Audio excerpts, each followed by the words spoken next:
बोले भगवान श्याम सुंदर की जय हो। 30वां अध्याय यमदूत द्वारा पापी जीवों को यमराज के पास ले जाने का वर्णन।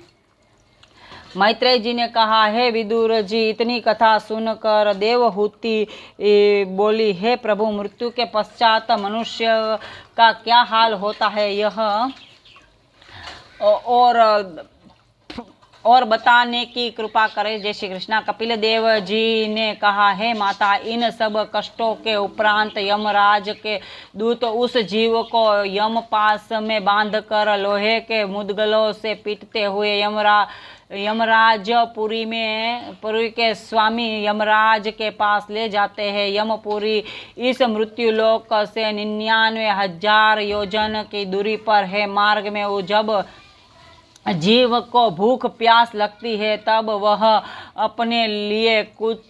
अपने किए हुए पापों का स्मरण कर बहुत पछताता है। यमपुरी के मार्ग की पृथ्वी अग्नि के समान जलती है। उस पृथ्वी पर नंगे पांव, नंगे सिर और नंगे शरीर चलने के कारण जब वह व्याकुल और व्यथित होकर वहीं विश्राम लेना चाहता है, अथवा मार्ग में अंधकार होने के कारण कहीं ठिठक जाता है, तो उस समय यम के दूत उसे अपने मुद्गलों से खूब मारते हैं और एक क्षण को भी विश्राम नहीं लेने देते हैं। जिस प्रकार संसार में कुकर्म करने वाले को राजाओं द्वारा दंड दिया जाता है, उसी प्रकार पाप करने वाला व्यक्ति उस यमपुरी में पहुँच कर अपने पापों का दंड प्राप्त करता है। श्री नारायण जी की माया से प्रेरित हो वह अपने उस अंगुष्ठ प्रमाण शरीर को भी अपना मृत्युलोक का शरीर ही समझता है। उस समय वह